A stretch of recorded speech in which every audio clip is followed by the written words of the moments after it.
Hey, what's up, guys? Welcome to the Dent Time PDR podcast. We are live on Facebook and YouTube, and it's also being recorded for the podcast. So today we have special guest, Mr. Steve Brown. Mr. Steve Brown, known as Dent Mechanics, out in SoCal, Agora Hills, LA area.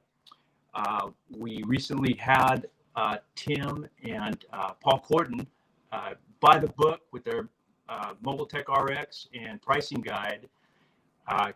Steve is the other end of the spectrum. Steve has a different way of introducing his price to his prospects, and it's much different, but he gets what he's asking for. So we thought this would be a good perspective podcast to have Steve on. Also, a very special guest, Mr. Keith Cosentino. You know him, Mr. PDR College himself. We don't have Shane Jackson here today, but we're going to talk with Keith about the NorCal Meetup, annual meetup, right, Keith? Yeah. Right on. Yes, right sir. on.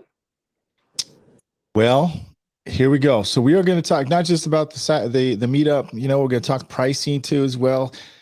We're going to show an awesome video that Joe did. If you guys haven't seen that, we're going to talk about that because Joe and I have been really having strong attention on creating our customer price journey, far as like whether it be using a price guide or taking them on the journey of the insurance thing. Again, Keith, I know you probably think that we say thank you very much, but honestly, you helped lead that pack. Paul Corden, Tim Corden, others out there, Dave Shalott, all these guys who are more geared towards, getting the value of what they're worth, right? And being more conscious about it. So these podcasts are geared towards that. That's what we want, because we want everybody to win, right? Nobody wants to see other guys charge too cheap, because it just makes us feel like they don't understand the value of their own service. So meanwhile, what this podcast is about, Steve charges pretty dang good prices for his repairs. Steve, you're pretty good at freaking telling people to kick sand, because sometimes you choose not to work on a certain vehicle. In some cases. Yeah, if the price is not right, definitely. I don't think anybody should do a job if the price isn't right. I mean, look, if you're struggling to pay your bills, you got to do what you got to do. But if you're established and you pull up to a job and it's supposed to be $1,000 and some guy goes, "I'll give you $300, get in the car and drive away," and everybody has to, deal with their own circumstances. But if you're confident in what you're doing and you believe in the value of what you're doing, if someone's lowballing you, get in the car and drive away and don't look back. They weren't your customer anyway. I was telling Joe the other day when he asked me how many people say no to my estimates, and I say none. And he's like, "Well, you don't get no's?" And I said, "The only no's I get are the guy that just texts me a picture of a dent and says, 'How much?' And that's not my customer anyway. Like, those are just people price shopping. So those guys, I just throw a crazy price out and they go, 'Oh my God,' and they go away, But, when I pull up to a job, and I guess the whole reason you guys have me on is how I get that $1,000 or $1,500 or whatever the price is I don't get out of the car and just immediately start estimating the dent. I get out of the car, I start talking to the guy, I establish common ground with that guy, make him my friend. If he's got a F-150, I talk about my F-150. If we live in the same neighborhood, we talk about our kids first. I get him relaxed so that when I do then go into talking about price, he's talking to a buddy, he's talking to a friend. And so when I start building the value in what I'm about to present to him, I always go into, ooh, wow. Yeah, if you had to go to a body shop, man, they'd have to blend this quarter panel, and then they'd have to shoot the door, and then it probably wouldn't match. Oh, no, I don't want to paint my car. Yeah, see, therein lies the value of paintless dent removal, is that this is going to be all original when I get done. But this is a really hard dent. And I'm not even talking price yet. We're just two friends talking about the bad dent that he's got on his car. and I'm establishing a relationship with this guy so that when I do say, this is about a $1,500 dent, and they go, what? $1,500? And I go, well, let me show you. And then I break out Mobile Tech RX and I start punching it in front of him. And he's going, yeah, the dent's about 8 to 10 inches long. So, all right, so if it's 10 inches long, it's really a foot, so let's put 12 inches. And then they agree upon that. And I just start putting in the factors in front of him. And he's watching the number go up and up. Oh, and it's aluminum. Oh, that's a 50% increase. And so suddenly we're at $1,800 to $2,000 on Mobile Tech RX.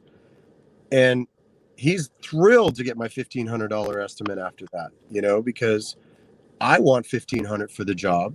That's what I know I want. And then as I punch in the factors on Mobile Tech RX, of course, you can tweak them a little bit, make an estimate look a little bit higher.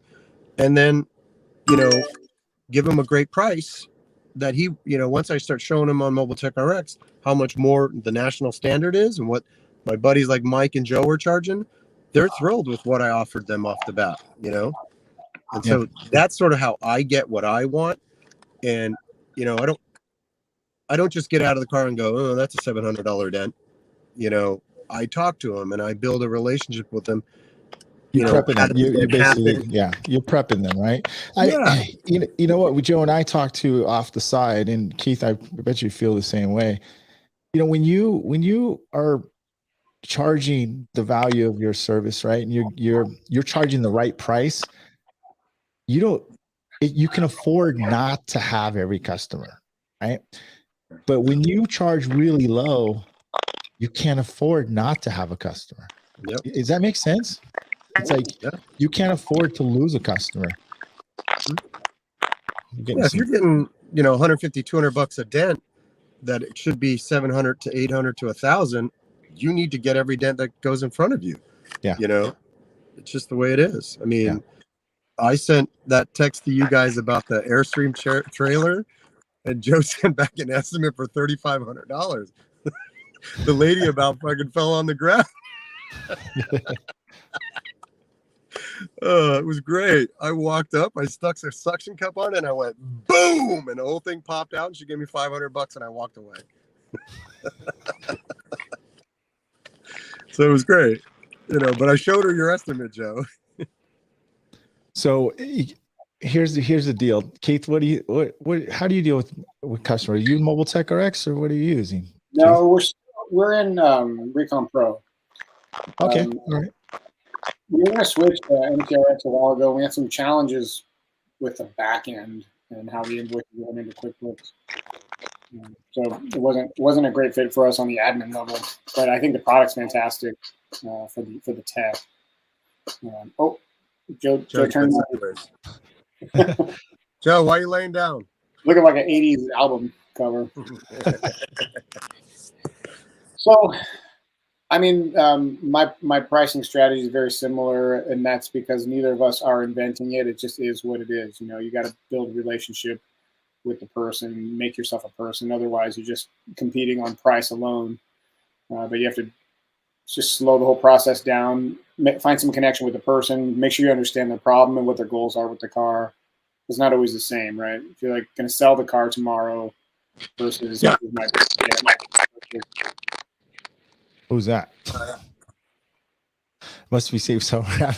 Keith warned me. He's like, man, I don't know how you guys do this freaking live stuff, man. So there we go. Go ahead, Keith. I'm sorry. Yeah, no, it's the beauty of live, right? It's real and it's how it is, and but it's a challenge. I mean, the pricing. You know what's interesting about pricing right now, Mike, is that I feel like we're going through another like evolutionary shift.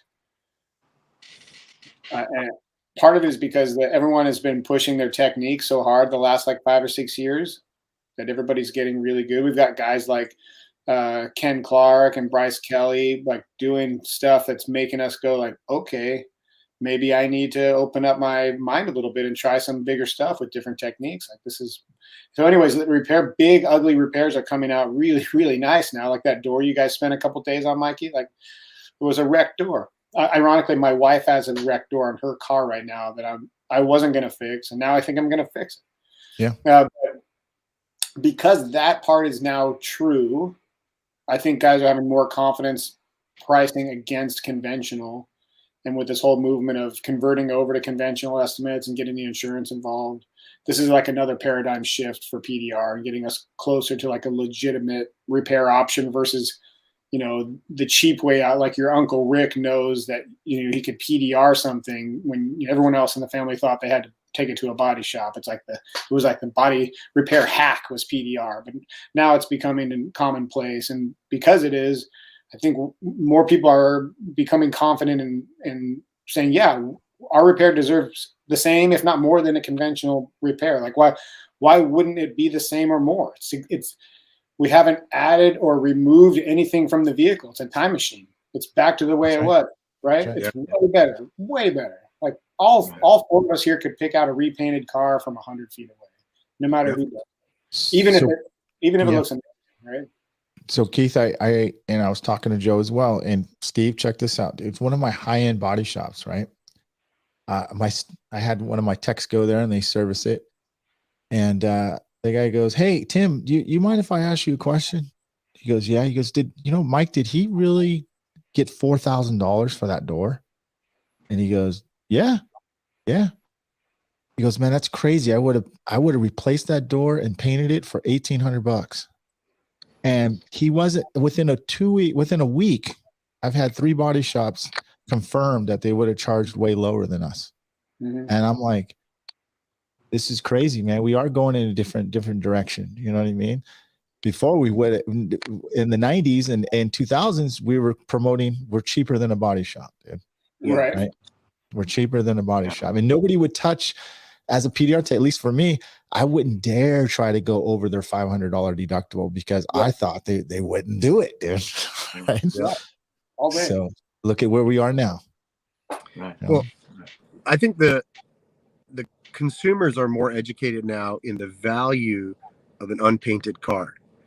And, you know, I mean, look at Tesla right now. You drop your Tesla off at a body shop, it's easily there for a month, if not longer. So people's time is worth that money, you know? And so like that person who dropped off that car and it got fixed in 2 days or whatever for $4,000, and maybe you made an insurance claim and maybe you didn't. Either or, you know, that person's life goes back to normal. That car is as good as it was when it was brand new. No explanation on trade-in, no explanation on the sale of the car.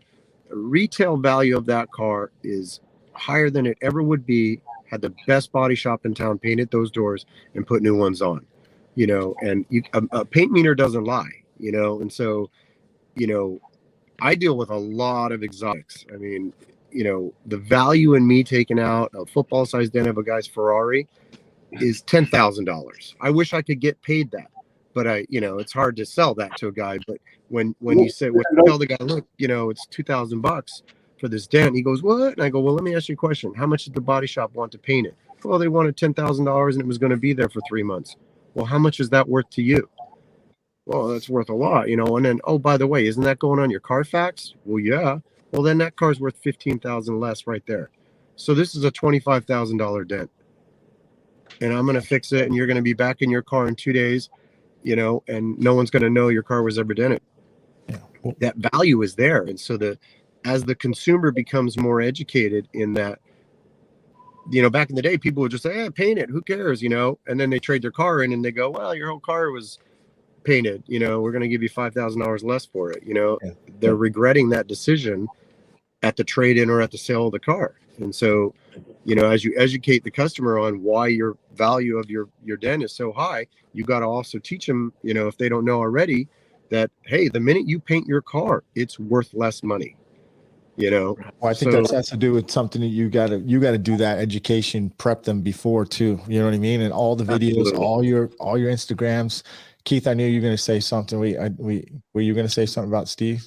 Yeah, well, you kind of cover what I'm talking about, but from a slightly different angle. A lot of these exotic owners are pretty savvy. I mean, you have to be pretty good at things to have $500,000 lying around to buy a toy. But most of them know about diminished value, and that it's a legitimate claim that they get paid for if the car gets fixed. Yeah. And the reason they get paid is because it's a real loss that they take on the car. Right.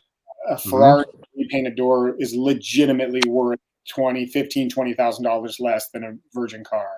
Yep. Right. So they may want the money in the diminished value claim, but usually they don't. Right. So when you just really start educating them on diminished value, if they don't know, or just reminding them about it, if they do know, like, hey, if you do decide to paint it for some crazy reason because you don't believe me that I can fix it, at least go get a diminished value claim against the insurance company and get paid. But if you don't want to go that route and you don't actually want the car's value to be diminished, then we should talk about fixing it. But it's not going to be cheap. It's just going to be right. Yeah. Yeah. No, so diminished value is a very important factor that I hear a lot in this city, in LA. You guys want to hear a story about how I learned about diminished value? It's a pretty cool story. I was at the Porsche dealership like 12 years ago or something, and it was starting to get busy there. Like parking spaces were running out. So I had my truck parked in one of their service car spots, and I double parked this GT3 RS behind me that had just a normal little door ding in it. And I fixed a door ding. It's fine. It was nothing. It wasn't a big deal at all. Just went down the glass. And then here comes this F-250, like with a tractor, like a trailer you pull like a backhoe with, totally out of place at a Porsche dealership. And it's like by, I see it coming. And you know, they have the ramps on the back that come out and stow perpendicular to the trailer. One of them had rattled its way out, right? So here's the trailer coming this way, and this ramp is rattled out, and the ramp is coming right at the bumper of this GT3 RS. And I can see it coming. I'm yelling for the guy to stop. He won't stop. I went and like even tried to kick the ramp back in the trailer. It wouldn't go. And it just crunches the bumper of this Porsche. And it wasn't really my fault. I was double parked, so it wasn't ideal. But I mean, the guy hit it. And the owner was pretty cool. They repaired the bumper for him. It was like $6,000. But then he went after the dealership for diminished value. And they had to pay him like $15,000, $20,000 just because we had a repainted bumper skin. And they paid him. You know, the guy bought a lot of cars from him or whatever. But I didn't even know diminished value was a thing. I kind of thought he was making it up. And then because I was in the middle of it, I'm like, do I owe? No, we're covered. Hey, a few things, guys. Do any of you guys consider how pricing is going now with gas? Because what is it? Vicente wanted to know this question right here. Are you guys raising your pricing on anything? Are you aware? Cost awareness, Keith, Steve, Joe? Yep. Yeah, we raised our prices this year on the wholesale level about 10%. But, you know, our costs are a very small part of this. We're in a weird business. You know, we don't have a lot of costs. Like our costs are, what are it, phone, a truck, you know what I mean? You do like one day a week, one day a month and cover your costs. So it's kind of chicken scratch to call like, oh, my costs are going up, so I need to raise money. It's kind of more like, a looting mentality, like everyone is looting the public for cost increases. So you're like, well, I'm just going to get in there and get some Nikes because everyone else is raising them. I might as well just join the club. But to call it like because my costs are up is very disingenuous as far as I'm concerned. You know, I just like, hey, I believe I want to be compensated better, and now's a really good time to do it, and I'll call it COVID, and then I'll get my money. I think it's like if I'm going to raise them, I'll just raise them. Say, hey, the reason and we didn't say any of that. We said, hey, the reason we're raising our prices is because we haven't raised them for like 15 years, and we're way behind where we need to be. And the service is for our wholesale customers, but the service that we now provide isn't even the same service that we provided when we made this original deal. Yeah. We can do stuff now that we would never have touched. We're glue pulling stuff and not drilling holes and stuff and taking stuff apart that we would have never done before. The reason the prices are still the same is just because I was afraid to lose the work, and now I'm not. And we raised them 10%. It's not like we doubled them, you know. I think you could double, but I'm still scared a little bit, if I'm being honest. I agree with you on that. That, like, you know, I've been in it 28 years, and I have customers that I've been servicing for 28 years on a wholesale level. And when I first started with them, it was $50, and then it went to $60, and then it went to $75. You know, it was just like body shop wholesale prices, you know. And then now I walk in and I'm like, that's $250, that's $400, that's $500.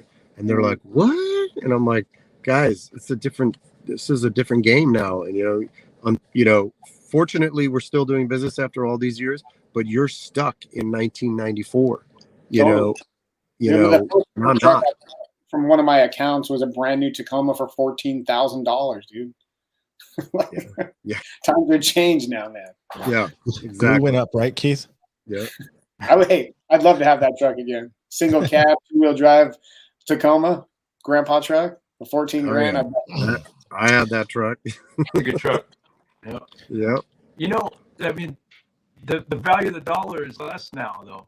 You know, we get less for each dollar we have. So with the rise of, like Vicente had asked, you know, with the rise of pricing of everything else, you know, it is kind of necessary to keep up, you know.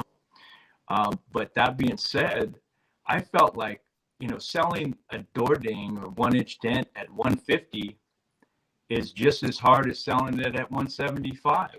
Totally. And I'm the only guy in, you know, who can do it the way I do it, my particular brand, you know. I feel like we're kind of like unicorns, you know. The way, like Mike, you and Rob, your trainee, you guys masterfully took care of that $4,000 job, that crunch door. That, dude, that's on par with the highest level PDR guys around. I mean, that's Bryce Kelly level right there, and Ken Clark level. That there's not very many PDR companies that can fix that to that degree of quality. In my I almost put my foot in my mouth on that one. What's that? Thanks, Joe. I almost put my foot in my mouth on that one though, dude, because I was documented too early and it started oil canning. So you know what I mean? I was sweating, dude. I lost sleep like 2 days. Rob did too, right? Because he was like, "Shit, you put this."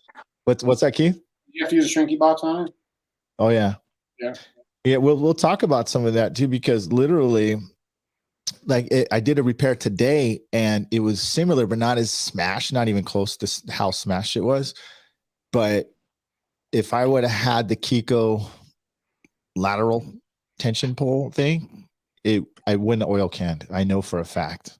So I put that to use today and I lateral pulled it, right? Had tension going this way. And then I took the Kiko K-bar and freaking pulled it and it went pop. Just pop. And it freaking just snapped into place. No oil can effect. It was tight. And I mean, I just went to town, dude. And so yeah, it's amazing. That white car you did today? Yeah. You know what, Mike? We got to give it.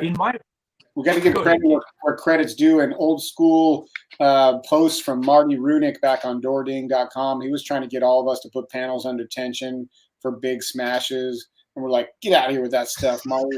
Yeah. Now he's like, "I tried to tell you, idiots, 20 years ago." Yeah, he was a mad scientist. Yeah. Marty. Yeah, he I have to say, Keith, I agree with you, dude. Like some of Marty would say, because he was way beyond like our comprehensive, dude. You know, with the way he would, you know, he's like a mad scientist. You know, yeah, he was a mad scientist. Thinking up stuff that we would be like, "What are you talking about?" Did he retire now? Right, I heard. Yeah, he's still training. He's still training. I just thought he might come to the meetup. Oh, okay, cool. He was even talking about maybe wanting to present a little bit. Cool. He should. Yeah. He's definitely a legend in the industry. I mean, Chris's tech trained with him. I've met a couple people that, you know, underrated. Just the way he examines your eyes to find out what light board you're going to use, what color. Are you a line guy, a fog guy? And the way he learned was by talking to an optometrist and understanding what happens in an eye when it sees certain things. I mean, that's next level. I mean, you know, Mike just goes, "You're a line guy." Mike says fogboard sucks. Fogboards are gay. What did you guys say the other day? Don't believe them. Don't believe them. Yeah. So I listen. I think that, man, PDR is coming a long, long way, man. If you want to keep pushing yourself, you can push yourself all you want, man. You know, it not just with Pete. Look, you can still kill it and don't have to do big dents. You just have to charge what you want to charge, right? Go. Your dent is better. Your repair is way better than any body shop. Joe and I were talking again, like what are you saving? What are you saving the insurance company the most of all, right? And even Tim and Paul, we had this conversation. Rental car. Do you know how much a rental car a week is right now? It's between $500 to $700 a week right now. Yeah. Yep. Even if we charge conventional price, we're still saving them, even if just the rental car alone. Right. Yeah.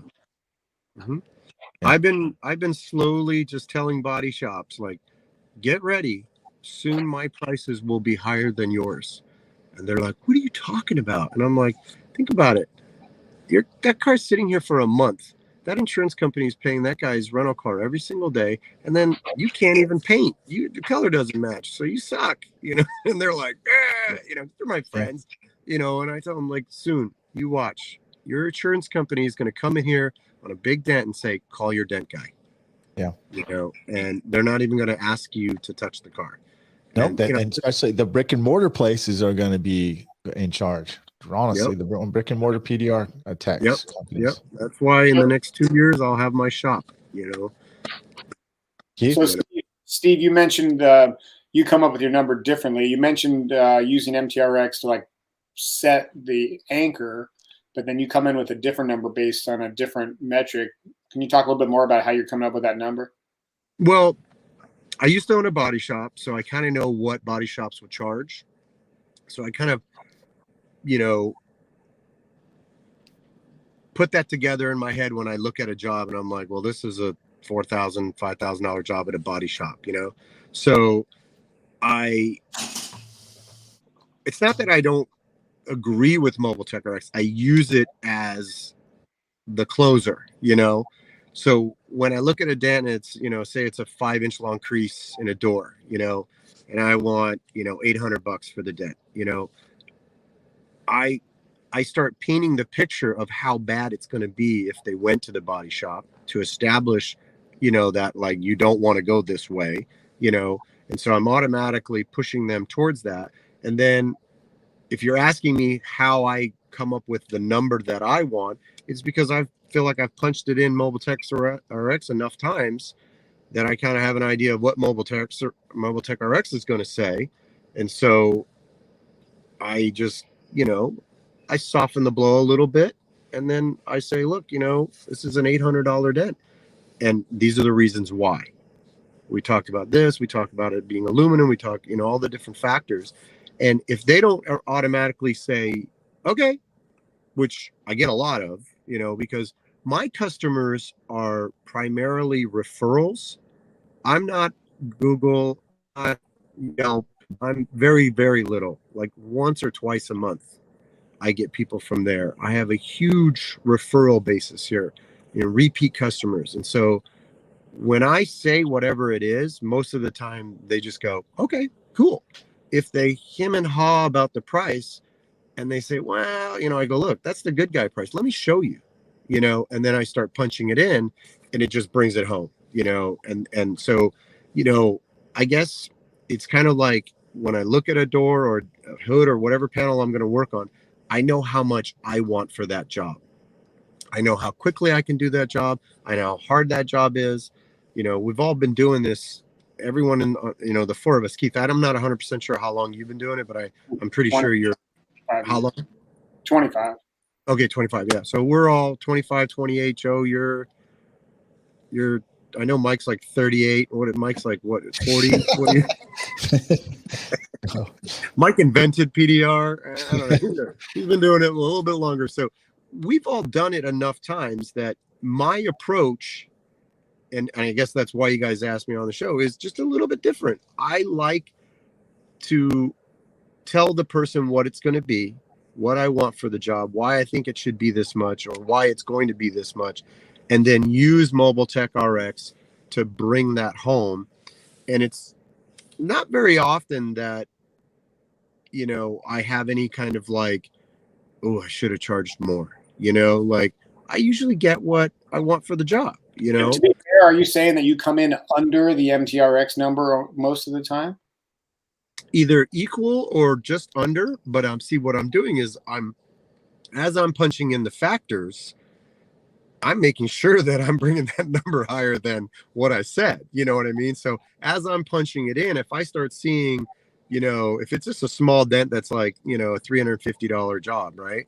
I got to make sure that I factor that job to be $500, and make it, more, on Mobile Tech RX. And then I get my 350 all day long because they're like, oh, well, I don't want to pay that, Yeah. And so, yeah, in the car business, they call it pack and save, right? They pack all this crap on and then they save you money by taking it back off. exactly. It's just it's a type of sales tactic. I don't want to call it like I'm lying to them because the factors are the factors. If I was charging the way that Mike charges or Joe, these guys get big numbers for jobs. But I think Joe will agree he gets told no a lot, or he gets told no some, right? I used to, not so much anymore. For the Getting same better. reason why you said earlier, Steve. Basically, those are the nachos. Right. That wasn't my customer to begin with. Mike and I talk about this often. Precisely what you were talking about. The people that just shoot you a text and just say how much. They're sending that to all your competitors too. Yeah. Right?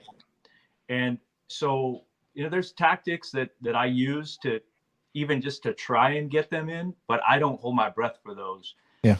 It's a very distinctive type of customer that I am trying to get in front of, which is a person who's pretty picky, meticulous, and who has a car that matters.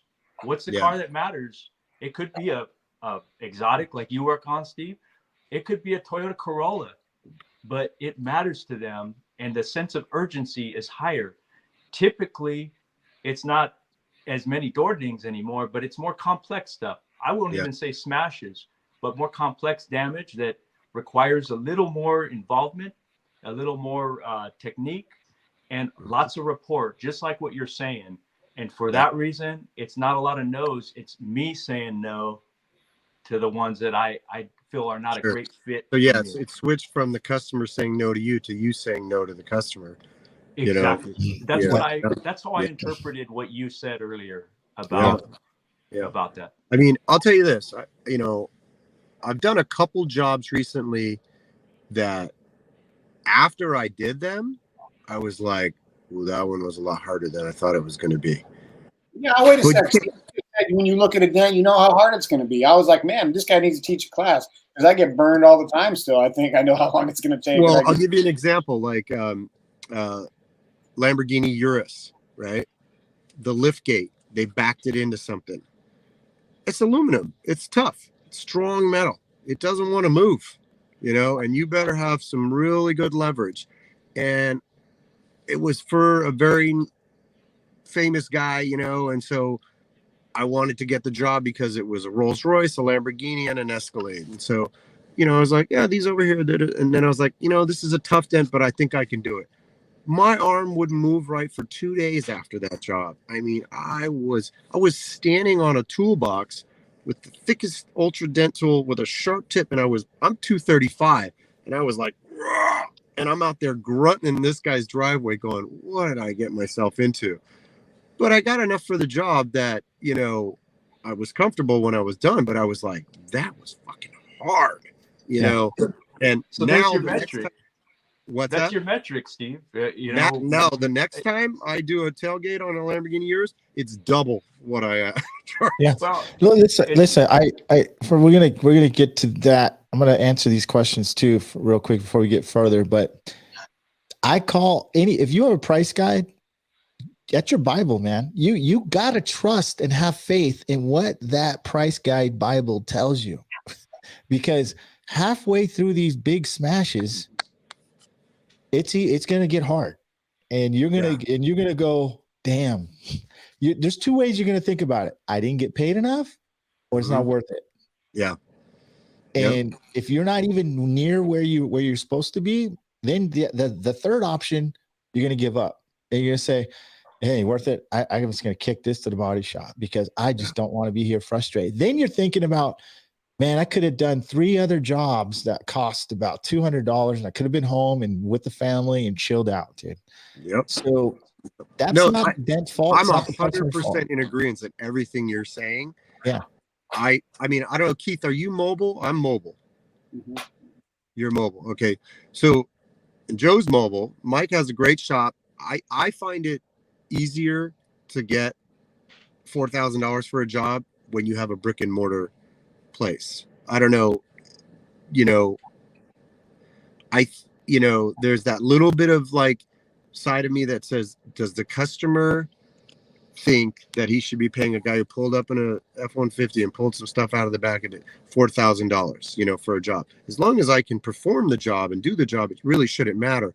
But I think the brick and mortar helps solidify that high dollar ticket. I think it helps, but I don't think it helps as much as you think, because Yeah, once you get the customer to believe that your repair is going to be better, and Joe is a proven method of that, it's you and the insurance company. It's not you and the customer anymore.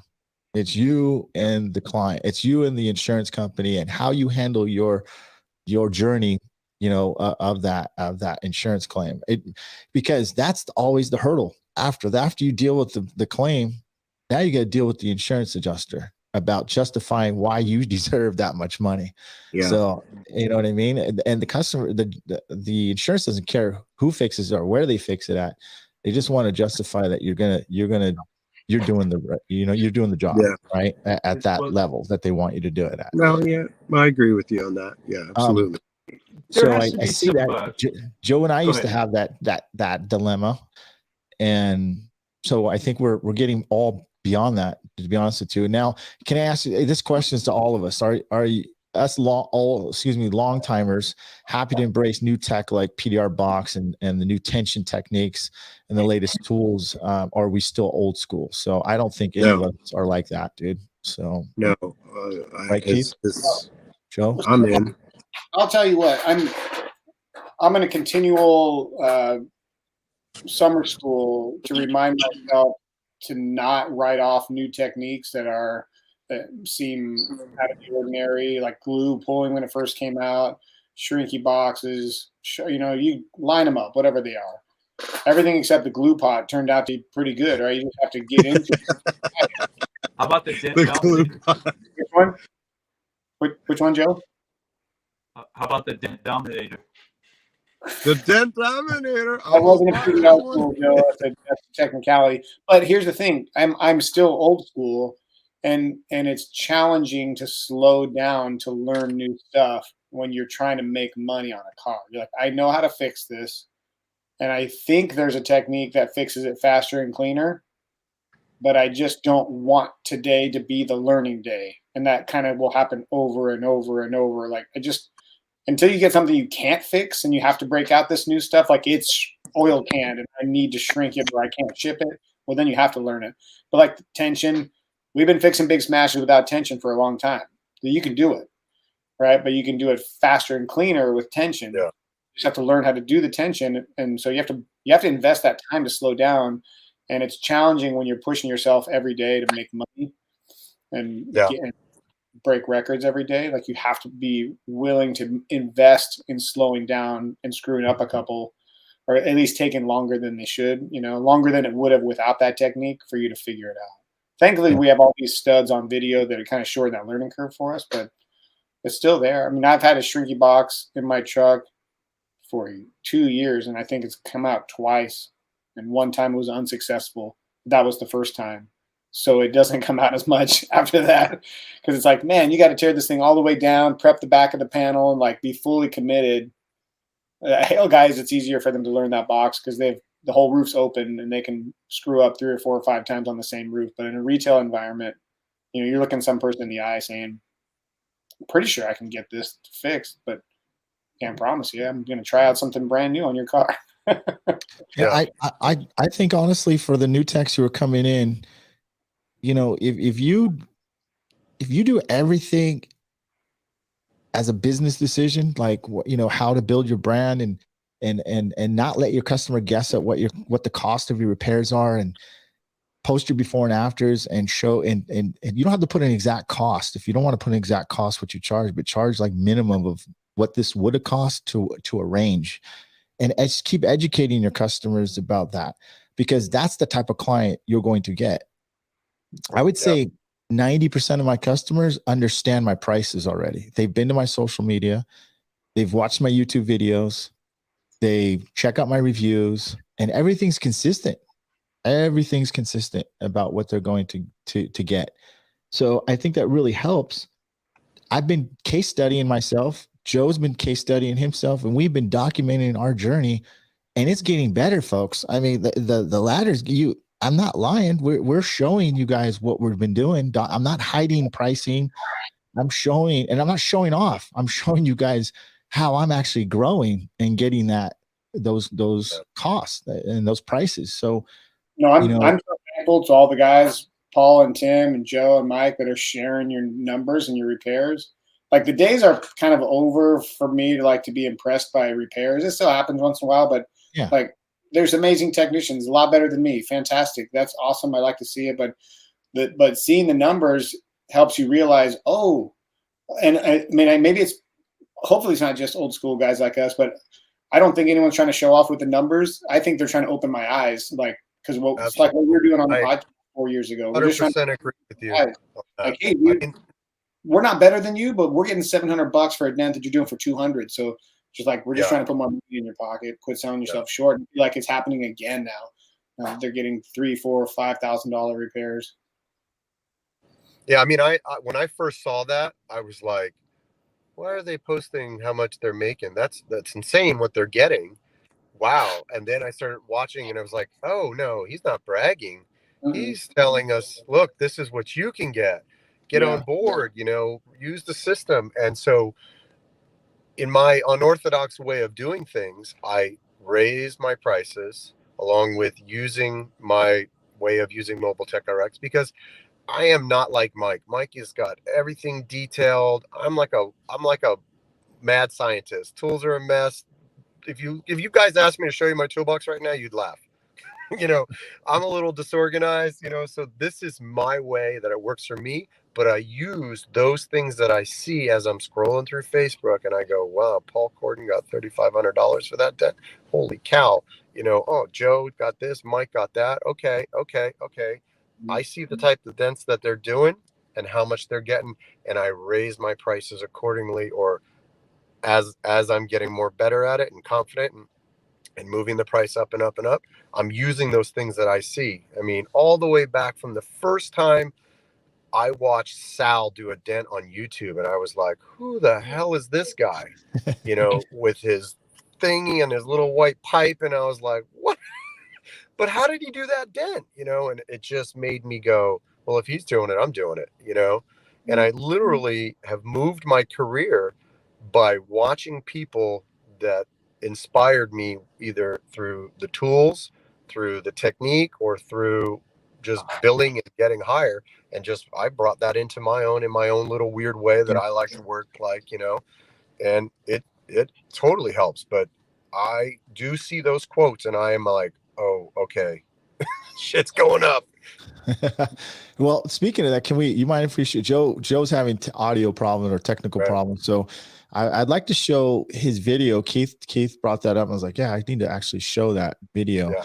So Joe recently did a video kind of stating exactly what we're all talking about. So if you guys want to take a look at this, right? So right here, let's see if I can get the audio playing here. Damage. All right. Ready? Here we go. Can you believe that this dent was caused by a baseball? Yes, 16 inches of damage, a deep impact over the body line on this brand new Honda HR-V. And I removed it completely in my client's driveway in an afternoon. I did not drill holes to access. I did not sand or repaint it. I didn't even take anything apart. Instead, I used the advanced glue pull method, as you see here, applying technique and skill both carefully and methodically in order to restore the true original factory condition.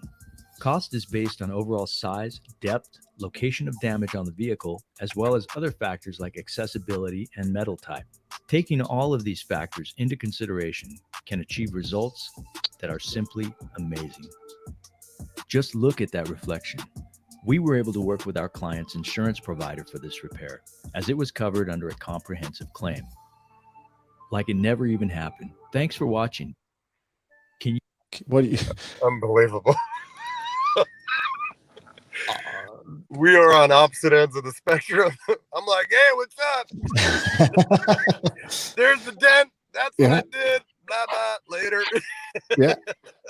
Try. Hey, I'm just saying. Wait, we're if we can educate our customers more and more like that. You don't do one video like that either, ladies and gentlemen. You got to keep doing those type of videos. You know. No, one is good. One is good. They're so tedious to make.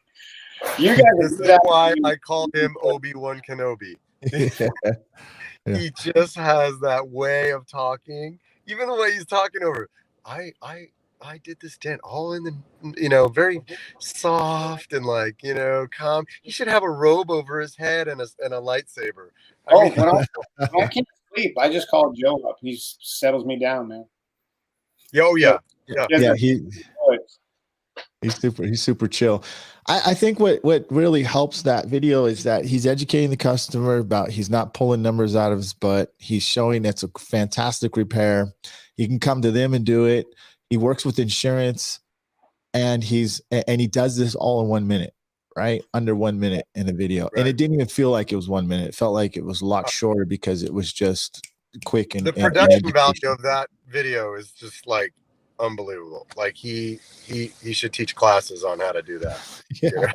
When you're doing those, like you're investing more time in those camera setups. That repair takes 30% longer. Yeah, because you have to set up different cameras and everything. So it's an investment that has to pay off in the future. But it's not easy.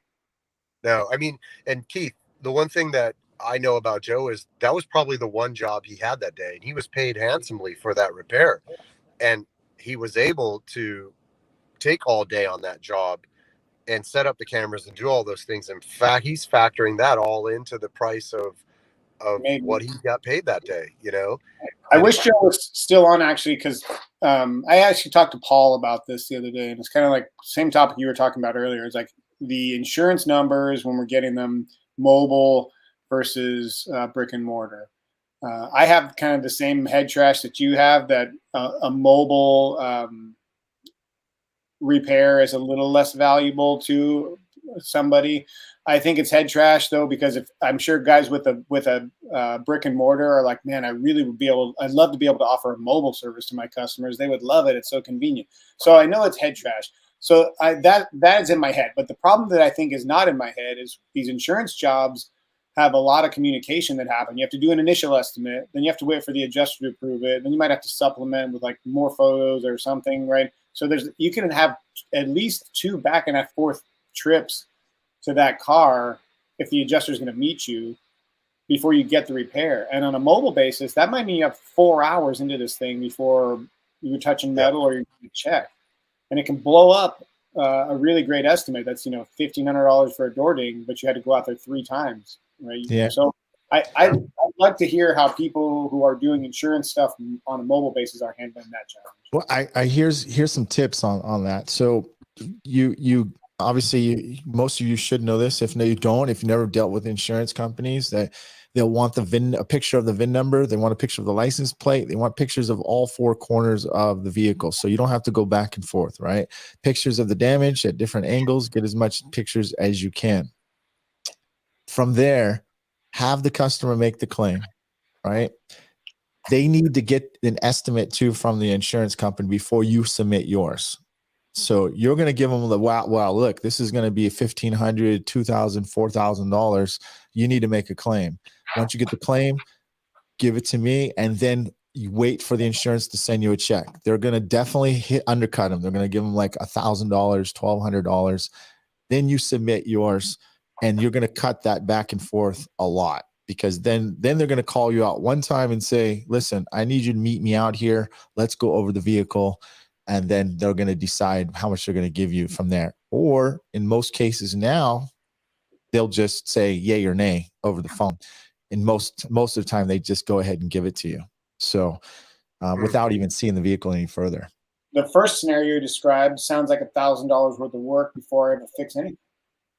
Back and forth, up and down, writing emails and taking phone calls. Like it could be half a day if it's condensed all into one day. Yeah, that's the I piece that's challenging for me. no, and actually it's not as time consuming as you think, but it's a good investment, Keith, I believe, because you're gonna make up that time. You know what I mean? Once you get that repair. I don't know. I'm still not sold on it, to be completely honest with you. And the other challenge is that there's very, very good salespeople on the other end of those insurance company phone numbers. So when they call to get that initial quote, they steer them hard to one of their DRP shops. And you can educate the customers, you can tell them what's going to happen, you can line them up and say what's going on, but I've had firsthand experience, and of course every customer is different, right? But insurance companies are really good at scaring them and saying, listen, you can have anyone you want fix it, but it's not going to have a lifetime warranty. We're not going to back it up. You really need to go to one of our partners. That's how we can guarantee the quality, blah, blah, blah. People get scared and just take it to the DRP shop. They get the keys, and then it's over with. You're out. So like once I have that initial contact in my retail jobs, I don't want to break it and give them, I call it a part-time job, Mike. When I give them a task to do between saying yes and making an appointment with me, like, hey, hang up with me and text me photos, or hang up with me and make an insurance claim, or do anything between saying yes, come out and fix my car, is a part-time job. And most of them don't want it. And if they do want it, they're not going to do it the way I want them to do it. So I know I'm not saying this process is undoable. I'm saying that's a challenge for me and my guys. Well, gentlemen, I don't have much of an advantage over you guys as you think, okay? Because what happens is that first of all, I don't have much room in my shop. It might look like I have a lot of room in my shop, but now I got 2 vans that are bumper repair vans that stay at my shop. So I don't have a lot of room to put in there. I might have 1 or 2 extra cars to put in there. So I don't want to take the customer's vehicle, because in general, the adjuster takes 4 to 5 days on average. That's minimum. Sometimes longer, before I can work on the vehicle. So I tell the client to hold that vehicle, even though some people would say I'd hold on to that because that's guaranteed that you're gonna have the repair. So they are waiting, and it's very minimal that I have to go back and forth based on what at least the last 5 claims I've been doing. All right. So I think you'd be surprised, because they're a little bit different. They're a little bit more, say proactive on getting you going on your repair. So I just think if you have all your ducks in line. So with everything virtual, like adjusters are coming out less often, way less often. Yeah. Well, I'm on the other end of it. I don't do any insurance work. I get paid cash or check, or I very rarely get insurance claims. Either the person's going to pay for it out of their pocket. If it's something big and it's through a body shop, I make the body shop pay me, and let them deal with the insurance company. I've dealt with insurance companies maybe 3 times in my whole career. 1 was a hail job, and 2 were like, hey, we forgot about this little claim. So I'm on the opposite end of it. I would love to do more of it, but I just don't get those calls. I'm booked all day, every day, and I'm not taking those calls. I'm just not getting them, and so I don't have that issue or those concerns on my end, but I'd welcome them because I know I'd be getting bigger jobs and bigger claims. But I think a lot of my clientele is just like, hey, I'm desperate. I want this fixed, and here's the money, and they can deal with the insurance. If they're dealing with the insurance companies, I'm not aware of it, I'm thinking insurance first every time, guys. Are you really? Absolutely. If it's even a smell over $500, I get on the phone with them and I ask them, are you planning to pay out of pocket? Or are you going through insurance? And they go, well, I'm planning to pay out of pocket. And I was like, look, I just want to let you know, this is going to be well over $500 deductible. Is your deductible $500? Oh yeah. I said, look, this is going to probably be in the $1,200, $1,500 range. It's probably going to be best that you make a claim, because it's going to be cheaper for you just to pay your deductible than you to pay out of pocket. And that's $1,000 deductible. That's a different story, right? I mean, if you're a couple $100 more, it makes more sense to pay out of pocket. But my head trash used to be like, oh, I can't do that. What's that? A guy with a Ferrari has a $5,000 deductible. So if you're doing a $2,000 true. on the quarter panel, he's throwing the cash at you. And you know, how quickly can you do it? You know, so I welcome that. And if I can move into that and start getting, you know, jobs like that, I'm just saying I don't get them, you know, and, you know, maybe they're all going to Joe and you, but, you know, they're not coming to me. You know, I do a mix of body shops, retail, and dealerships. And now I've whittled it down to just a couple dealerships. I used to have 8 dealers that I serviced on a regular basis. So I was always busy doing that. And as I got a little bit older and I lost those 2 guys, I was like, I got to pick what I'm going to do more of. And I'd rather do retail and body shops and be the hero at at the dealer, coming in doing the hard ones and getting paid a lot more than the guy that's out grinding on the front lot. You know, I'm on my 28th year of doing that. I'm tired of doing that. Listen, you know, I think we all are coming into this realm now where it should be insurance first, man. That's what we've been building up to. And that's it totally makes sense. Keith's preached it. Paul's preached it. You believe it. We all believe it. PDR is better than any body shop in the world, man. Yeah. Right. And absolutely. and we have to get PDR is not cheaper. It's just better. No, PDR shouldn't be cheaper, and it is better. That's you know, right. so it's not that it's cheaper. So, you know, as people become more educated in it, I think it'll be an easier transition to pull someone from painting their car into PDR. But you know, with the guy that pulls up with, you know, a Toyota Camry and he's got a 15-inch long crease down his quarter panel, you know, and you're telling him it's $2,000 to do that job, it's probably cheaper for that guy to go to the body shop and get it fixed. And then, you know, convincing him to use his insurance to pay me to save his paint would be the battle right there, you know, on that type of car. Yeah. Keith, what's going to happen at your Dent meetup, man? What's your agenda over there? Yeah, so the first annual Sacramento Dent meetup, myself and Corey Kleinfeld, Coach Corey, as a lot of guys know him, got together. We've been friendly competitors for a while. You know, we still try to take work from each other, but both respect each other. And he does a great job. I do a great job. So it's good to have good competitors. You know that you when you lose a customer to them, you don't feel bad. At least you know they're going to get serviced well. So he and I got together and decided all these Dent meetups are happening all over the place. They're great to build Dent community. And our market is still kind of fractured. There's a couple different tribes because his dad started one company and I was early at another one. So there's a handful of guys that I trained. There's a handful of guys that came from his dad's company, and there's a bunch of guys sprinkled in between. But it's pretty fractured. If the guys aren't on Facebook, you know, nobody knows each other. So we decided to host this meetup together on you know, common ground, his shop, but you know, the two competitors coming together, and just get everybody on the same page, kind of have conversations like this, like, hey, dude, you know, you're leaving thousands of dollars on the table because your pricing sucks. And, you know, these are your competitors, and you know, they're not all bad guys. When you see somebody, you know, around town, if they're not trying to eat your lunch, there's thousands of cars out there that never get fixed. There's plenty of work for everybody to be successful. Just kind of to grow the community here and make it not feel like the Shark Tank. Yeah. Yep. Sorry, well, guys, are you guys actually? What did you say, Steve? I said I had to move my car. We've been on for so long; they're about to lock me in that car dealership. So I had to pull out. I'm just going to pull over right up here. All right. 1 second. So I'm gonna put you on mute, Steve. Hold on a second, okay? Keith.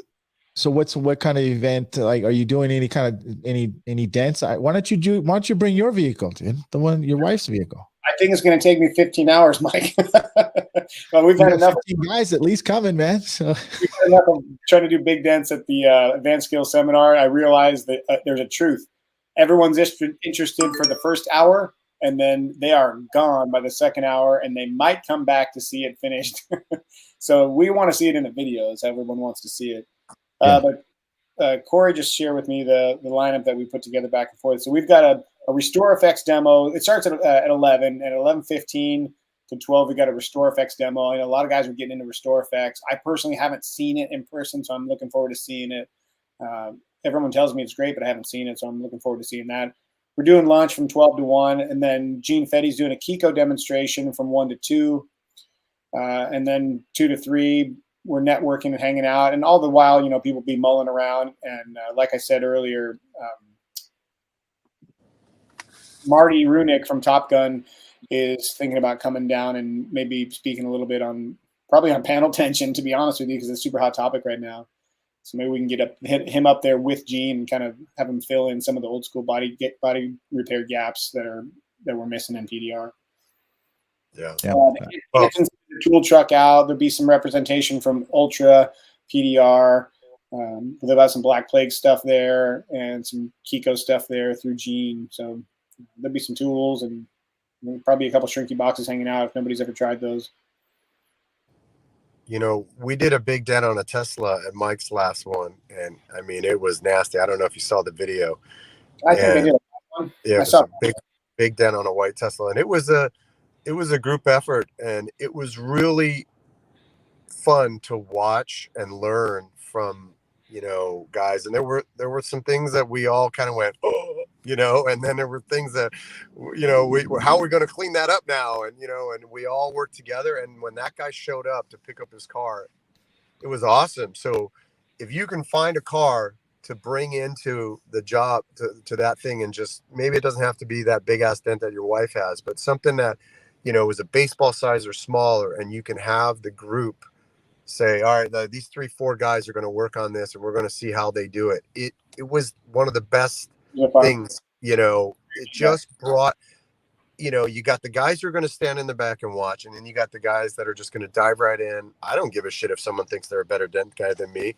If they are, I want to see them do it, and learn from them. And so, doing a dent side by side with my brother, with Mike, with Shane, Lee got on there, a couple different people pushed on it, but then at the end, watching Shane from All Out Dent literally clean up what all of us did and glass that dent, it was just awesome. And I took away from a lot from that, and it was a really cool part of a dent meetup. And I think you're leading me into a rant, and I'm going to go off for a second. So, everyone there was pretty good and pretty confident, right? And you say Shane came in and glassed it out and cleaned it up, right? So you guys were able to see firsthand there's a level where it's pretty good, and there's a level where it's great. And there's a lot of guys that post their pictures and videos online now, and it isn't even good, let alone But all I see in the comments are, hey, great job. Awesome, man. You killed it. Way to go. Rock it out. And it's all bullshit. And it upsets me because it's not reality, right? Compliments are deserved when people do a great job, but somebody isn't going to get better by everyone telling them that you killed it. You're an awesome technician. There's a guy on YouTube, Mike, that you know and I know, and I'm not going to call him out because I'm not on purpose. I know it right away, dude. Yeah. But he's terrible. And he seems like a very nice guy. But to tell him that it's good doesn't do any good for him, and it doesn't do any good for the people watching who are getting into the industry. Saying, well, they're like, oh, well, my dents look like that. I can kind of see them when I'm done. And everyone says that's great. So I guess, this is great. So I'm going to start doing retail work. It's not great. That I made a comment, and I'm not trying to start fights and people get upset. Like I had a guy tell me, I'm never going to buy Black Plague products again because you're a dick. I'm like, I'm sorry.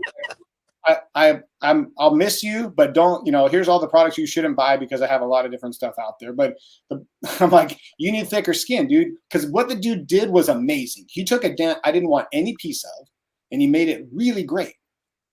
But then he said it was perfect. I'm like, time out, dude, it's not perfect. It's really great. You deserve a lot of compliments and credit for it, but don't call it perfect. It's not perfect. Right? Let's just we're in the business of calling it how it is, and that's how you get better.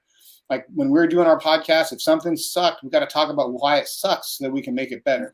When people are posting these pictures that are wavy, and a lot of guys just aren't finishing, and I don't know, like maybe they don't know how to finish, or maybe they're too lazy, or they say they price it wrong or whatever. But if the people they respect are not on there saying, hey, dude, that was great, but why didn't you finish it? Could you not see it? Or did you just like, what's up? Why isn't it finished? Why can I can see it in a still photo, Mike? not a video. If I can see it in a still photo, it's a disaster in a video, and that's the reality. So I'm calling on all you guys who know what you're doing, who know how to make something flat.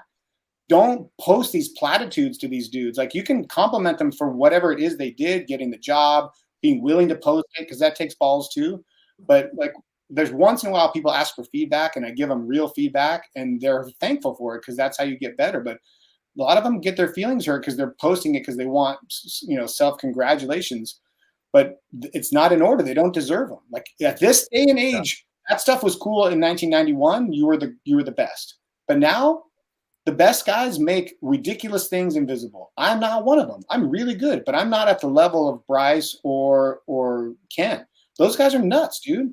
And and if my stuff has a wave that I didn't see, and someone sees it, I want to hear what they see, because my customers are going to see those things too, not through a Dent guy's eyes, but I'm concerned with reality. I'm not Keith. I don't think it's reality that every guy glasses their dents either, though. Okay, so I'm not saying that for sticking up for the guys who consistently put up bad work. That's not what I'm saying.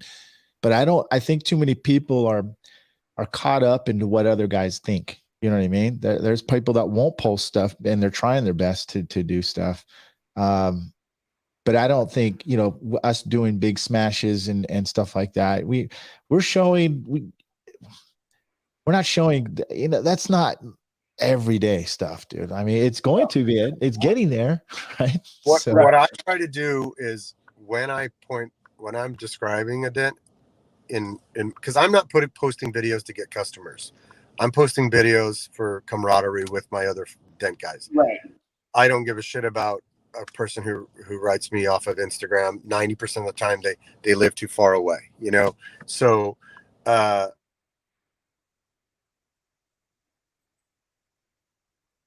where'd you go, Steve?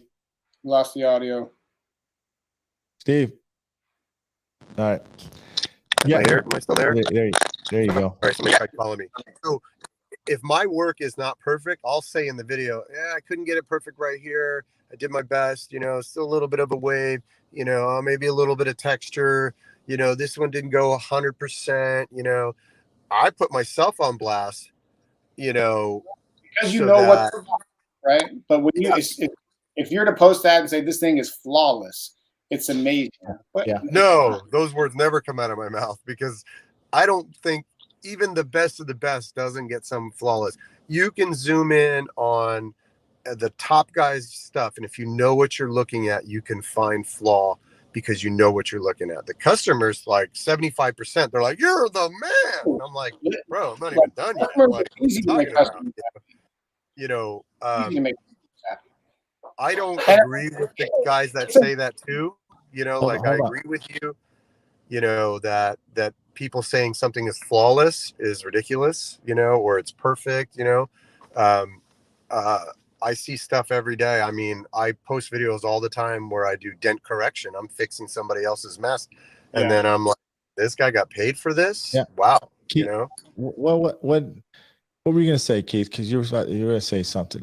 Well, I mean, I know it seems like I'm kind of like losing my stuff over something that isn't that important, right? Because a lot of dents don't turn out perfect, and that's cool. But most of the guys that I'm talking about are newer, or they're learning, or they're posting in places where new guys are lurking. And anybody who's online enough to be a nerd about it knows that there's 10% of the people post, and the other 90% are just reading. You'll never hear them or see them, but they're reading it and they're watching it.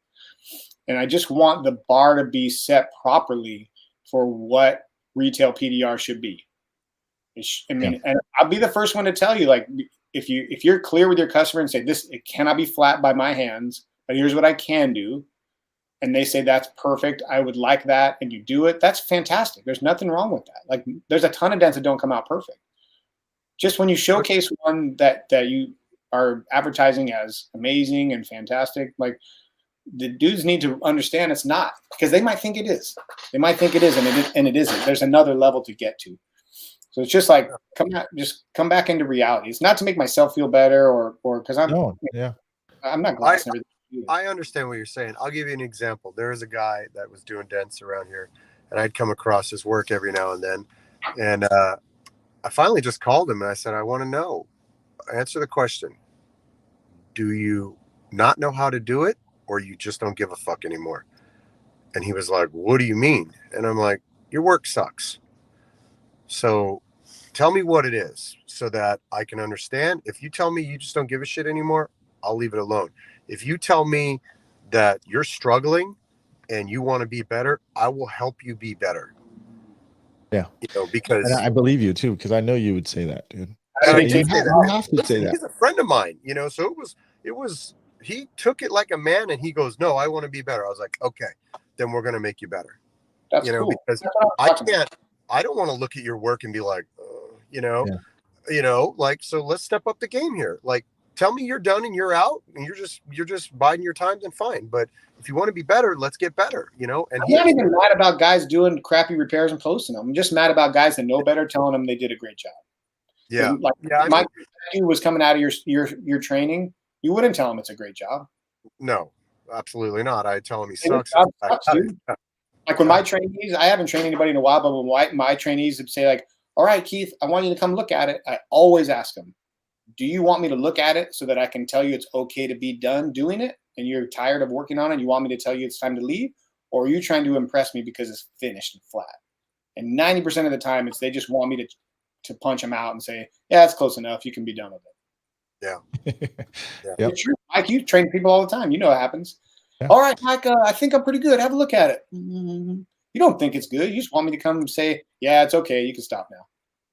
Yeah. When it's flat, it's flat. This doesn't. You don't need anybody to look at it. Yeah, that's true. You can just stand up and say the den is done. Give me the next one. You can look at it if you want. Yeah. Yeah. I had a guy approach me to come work for me years ago, and I kept saying no. And finally I was like, listen, all right, I'm busy right where I'm at, so just come here. And he gets out of the car and I said, let me see your tools.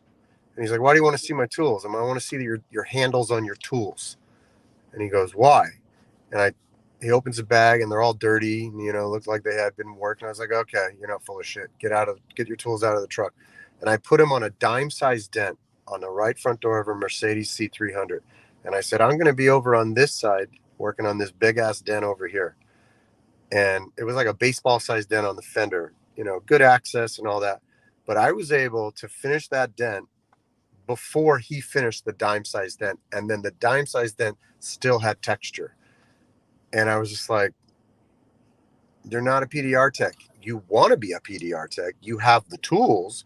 You've been doing it somewhere and getting by on this, but you're not properly trained, I want to ask you guys something right here. What do you seriously? I know you've been asked this before, and this is not an uncommon question, but I'm not saying 5 years. Where are you gonna be next year? What do you think you guys are gonna be doing next year? You have a shop? Are you gonna be growing techs? What you have offer different services? What are you doing? What's your plan? I'll hit you with the Mitch Hedberg answer. Celebrating 1 year anniversary of you asking me this question. I'll take it. I'll take it. I've never met Keith before. 1 year from now, we're going to at my company, so probably be similar now. I've been gone back and forth with a retail shop, Mike. I've got some other ventures that I'm working on that are non-PDR. I don't know if I can commit to being at a shop 100% of the time. And my guys are busy in the field, and they don't really want to come out of the field to build up a shop because you're going to take some hit, and the margin to pay a tech, you have to, changes when you have to pay for a shop. So now that the insurance stuff is becoming a reality, that kind of changes. When your dents are $380 on average and they move to, $1,380 on average, numbers look a lot different, and everybody can get paid and the shop can stay open. So it's got me kind of reconsidering the entire process, but it's a great question that I don't have a really solid answer for you, to be honest. Okay, I respect that. And to follow up what you just said, and Steve will ask you in a second, I thought the same thing because my business model when I got my shop was not to do retail. Really, honestly, I would do retail occasionally when it was a hard dent or doing some videos and stuff, but mainly it was training and to do film stuff for Dent Trainer. Yeah, that's what I got it for. But then the last year and a half, my business model changed. It shifted. And when Joe and I got together and we started really consciously going after insurance repairs, because I talked to Doug, a good friend in Seattle. He's throwing crazy numbers out. Yeah. He's awesome. Doug Hillies is just killing it, right? You know, I talk to Paul maybe once a month, and now I'm talking more to Tim. I'm just surrounding myself with people who think a lot like us and above, right? And I realized I'm leaving a lot of money on the table, man. I was leaving opportunity on the table, and I wasn't taking advantage of it. And so now I consciously shifted that way. And literally within 6 months, I'm seeing a huge difference. And so I think you should definitely put that in the back of your head, Keith, and definitely consider that. So I appreciate that. Well, I don't think the building that I'll be in will be constructed within a year from now, but I would say 2 years from now, year and a half to 2 years, because it's still a dirt lot. But a friend of mine owns a property. He owns a collection that I service. So he wants me in the shop. He's giving me first pick of the shop, which one I want. So once he breaks ground, then I'll be able to say, all right, well, in a year, whatever the construction time is. And then my goal is to open a retail location. And inside the retail location, I'm going to start teaching people how to do PDR, because on my 28th year of I'm cutting you off right here, dude. You're out, dude. Let's get it. Listen, you're going to be retiring soon. So,